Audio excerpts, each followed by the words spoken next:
Eu estou chegando com esse moleque também aqui, que ele é especial. Então chegou no posto, prioridade, o especial tem prioridade. Não importa, tem 300 pessoas. O deficiente tem prioridade. Só que os postos até hoje não tomaram conhecimento disso. Então você chega no posto com eles, tem que passar pela enfermagem. Aí o enfermeiro fala para você, você volta às 5h30 para ele ser atendido. Volta às 5h30 coisa alguma. Se ele é deficiente chegou, ele tem que ser atendido na hora, não tem que esperar 5h30 não. Porque ninguém sabe a dor que ele está sentindo. Tá ok? Eu acho que assim, um bom marcador para o gerente é o tanto de reclamações que ele escuta, né? O tanto de 156 que ele recebe, o tanto de ouvidorias que a unidade recebe, o tanto de barracos que acontecem no corredor, né? Aqui a gente tem um lema, né? Se está tendo barraco, está tendo dificuldade de acesso, né? Porque eu acho que não é só fazer bem ao próximo, é a si mesmo, né? Porque você ao mesmo tempo que hoje eu sou uma profissional, amanhã eu posso ser uma usuária e vou depender de outras pessoas também que vão estar na mesma posição em que eu estive ontem. Né?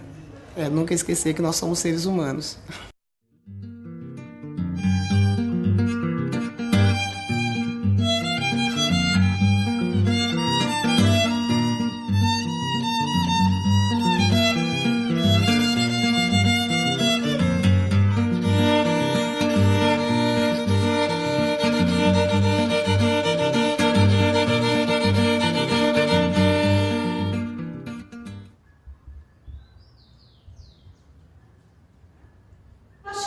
Positivo.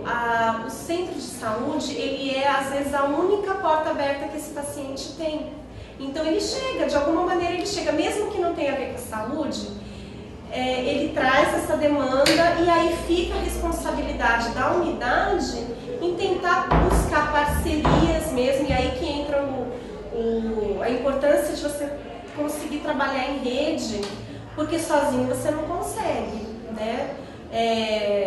Eu acho que esse é o desafio nosso das unidades básicas, que deveria ser mais unidade complexa de saúde, não unidade básica. Eu diria que a somatória dos arranjos que nós temos, no fim, ele permite uma certa organização de serviço que permite uma melhor produção de saúde do que no passado, quando tinha menos arranjo do que tem hoje.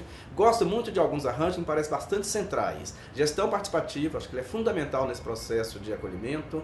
A discussão em equipe dos projetos terapêuticos singulares para aqueles pacientes mais graves, eu digo que os pacientes mais graves sempre precisam de proteção e cuidado. Só consigo garantir proteção e cuidado num trabalho interdisciplinar, com muitas pessoas envolvidas nessa proteção, nesse cuidado, buscando inclusive fora da unidade de saúde.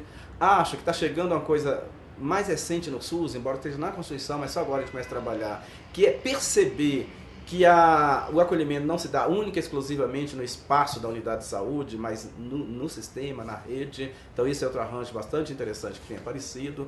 Acho que um arranjo que ainda precisa ser mais explorado é o do conselho local, ou seja, o usuário tem que ser mais protagônico nesse processo, tem ficado muito só na questão da fiscalização do que se faz e pouco na questão do planejamento mesmo, de dizer que atividades são essas, quais são as acolhedoras, quais não são, como é que a gente avalia, monitora. Então, mas tem que aprofundar, etc., mas é um arranjo bastante interessante. Acho um arranjo bastante importante definir uma equipe e a quantidade de pessoas com a qual eu vou trabalhar. A gente sempre está fazendo parcerias, né? Principalmente com o SAID, que é o Serviço de Atendimento e Internação Domiciliar. A gente chama o SAID vem, avalia o paciente com a gente, participa. Quando não é caso para SAID, a gente faz parceria com o Centro de Saúde de referência daquele paciente. Então, por isso que o trabalho do serviço social logo na chegada desse paciente é muito importante, porque um vínculo com família ou com acompanhante, com instituição, você não faz num dia, né? O tempo todo a gente está criando essa rede para conseguir dar conta, porque a gente tem percebido que os anos passam e a complexidade dos pacientes aumenta. E não é que eu vou resolver tudo, não é isso, mas eu tenho aqui dentro, eu tenho referências, às vezes ele precisa muito mais de um auxílio do serviço social, ou da psicóloga, ou da nutrição, ou do médico. Então eu consigo demandar. E se é uma coisa que eu não vou dar conta, eu posso até encaminhar para fora, mas eu vou ajudá-lo a encaminhar.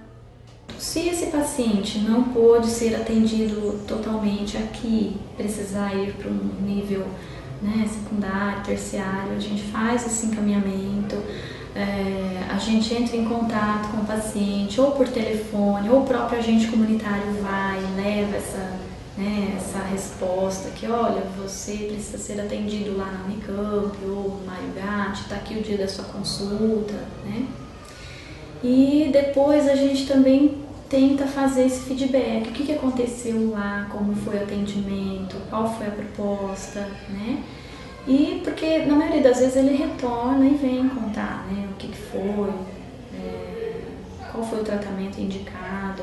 Até mesmo quando o paciente vai a óbito, a família, eles ficam bem ligados com a gente. Então a gente tenta olhar para a necessidade, da subjetividade de quem chega. A partir daí é que a gente vai montar toda a rede de assistência, se tem que focalizar mais a visita domiciliar ou se teria que focalizar a demanda de pensar nas oficinas de trabalho e geração de renda. Parte do sujeito. Quem é esse sujeito? A partir daí vai se construindo o trânsito, o caminho dele dentro ou dos nossos serviços, ou serviços que estão, e nosso serviço está na rede, então o que tem que ser acionado também da rede para poder compor toda a necessidade que ele traz para a gente. Com relação ao contexto geral, na minha unidade, o que me traz felicidade ali é o trabalho que eles têm para conosco, é a volta. Eu tenho sempre resposta, não pessoal, mas uma resposta de comunidade. Então, para mim, a felicidade é ter respostas. Acho que estabelecer fluxos também é uma coisa que às vezes a gente peca por não deixar claro para quem está ali no balcão quais são os fluxos dentro da unidade, ou mesmo fora da unidade, aí ele acaba dando uma informação insuficiente para o paciente ou uma informação errada. Isso daí prejudica também, né, do meu ponto de vista. Então a gente procura trabalhar isso também, que nem sempre é fácil, porque os fluxos são variados, às vezes muda no meio do caminho, às vezes as informações não chegam a tempo, né? Por exemplo, quebra um aparelho de raio-x, a gente não é informado com a velocidade que precisaria para evitar que o paciente chegue lá e volte para trás, porque o aparelho está quebrado, tal, mas enfim.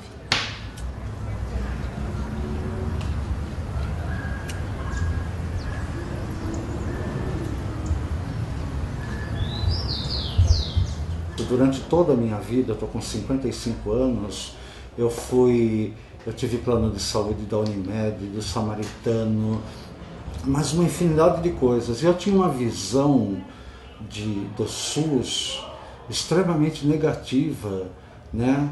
Por tudo que eu ouvia falar, pelas coisas que eu assistia pelos meios de comunicação, etc. e tal. Então eu nunca dependi do SUS na minha vida. Agora eu estou aposentado, né? Eu passei a depender do SUS em 2005, porque eu fui, em virtude da doença, da síndrome do pânico, eu tive que abrir mão de todas as minhas tarefas nas universidades que eu lecionava e eu precisei me recolher em casa e ainda estou em fase de tratamento, tomo meus medicamentos e tive que mudar minha vida, remodelar de professor. Agora eu faço jardim em casa, cuido de horta e leio muito e tenho um blog, enfim.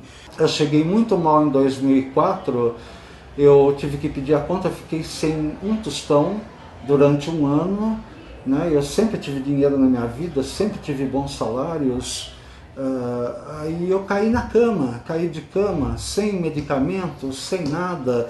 A minha irmã falava, sobe no posto e faça uma consulta. Eu falava, não, eu tenho medo de SUS, por tudo que eu vi, das histórias que eu sei.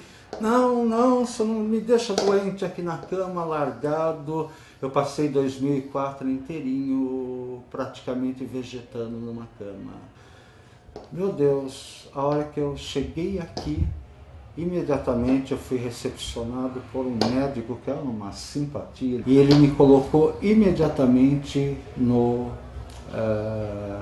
me afastou pelo SUS. Foi notável tudo que eu descobri. Eu passei com o Dr. Rodrigo Abreu, um psicólogo. Eu fiz quase 1 ano e meio de terapia com ele. Depois teve um outro psiquiatra antes dele, aí veio o Dr. Marcelo, que é o psiquiatra último, que infelizmente nós estamos sem psiquiatra agora. Aí tudo foi me causando surpresa, né? Mas também, por outro lado, o que me causava surpresa e estranheza, o problema da infraestrutura, que não consegue manter esses médicos altamente qualificados aqui. E eu fico assim triste. Ali eu procuro ajudar. Ontem eu colocava fichinha no balcão para ajudar as meninas lá, porque elas são totalmente saturadas de serviço. Eu sou o Dr. Walter fazendo receita o dia todo. Outro dia eu entrei no consultório dele o mês passado, uma pilha assim. Eu falei, o que significa uma coisa dessa? Como é que um profissional da área médica vai ficar nesse campo da burocracia fazendo, e o paciente ali, ele vai atender o paciente ou vai tratar de fazer receita, porque ele está sozinho aqui, é só ele que pode emitir essas receitas, enfim. Então, o que é isso? De repente, essas unidades que têm profissionais espetaculares, por que de repente arranca toda a infraestrutura e nos deixa ver navios, e o povão que tem menos compreensão disso chega aqui brigando e vai se atracar com quem? Com as meninas que atendem no balcão, com as enfermeiras. Eu gostaria, né, isso me causa estranheza, porque essa coisa ela vacila, né? Por que não manter o padrão que eu já vi, que todo aquele horror que eu tinha do passado de SUS era tudo um fantasma, que eu acho que esses convênios médicos criam esses bicho-papão em torno do SUS para que a gente não procure, porque eu descobri uma coisa maravilhosa com profissionais capacitados, mas que história é essa de me arrancar esses profissionais e deixar as enfermeiras e quem atende no balcão à deriva?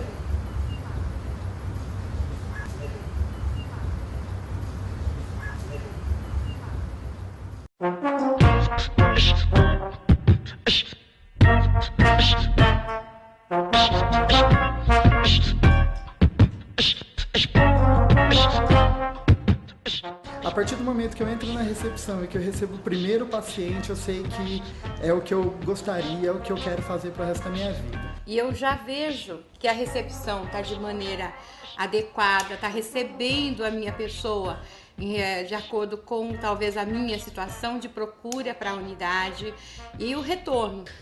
A gente até brinca que a gente faz tudo que ninguém sabe para onde vai, vem para o acolhimento. Seja isso ou seja uma palavra amiga do médico ou um medicamento, eu procuro tentar resolver o problema lá do paciente. É você ver que você conseguiu de alguma forma mudar alguma coisa na realidade daquela pessoa que você atendeu. Da humanização, que não é receber bem, não é tratar bem as pessoas, não é só isso. Né? Esse é um conceito, mas não é o principal, é você conseguir atender a pessoa naquilo que ela precisa.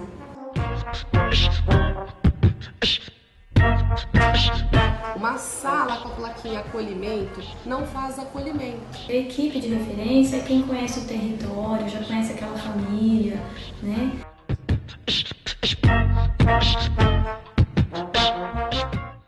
Um outro desafio hoje também é mudar um pouquinho, ou fazer com que as pessoas percebam que a unidade básica de saúde, o centro de saúde, ele não é mais o postinho de antigamente que só fazia vacina e pré-natal. A gente entende acolhimento como um ato, não como uma agenda. O que é? O acolhimento é uma tecnologia. Você também, o que você faz? Você cria isso na clientela que você está atendendo. Colo. Acho que colo, né? Acho que conforto, abraço. Né? Acho que a minha equipe dá conta disso. Mostrar algum caminho que para ela estava impossível de perceber. Então, se você mostra um caminho, você consegue já dar uma luz, né? Já é uma coisa que me traz muita felicidade.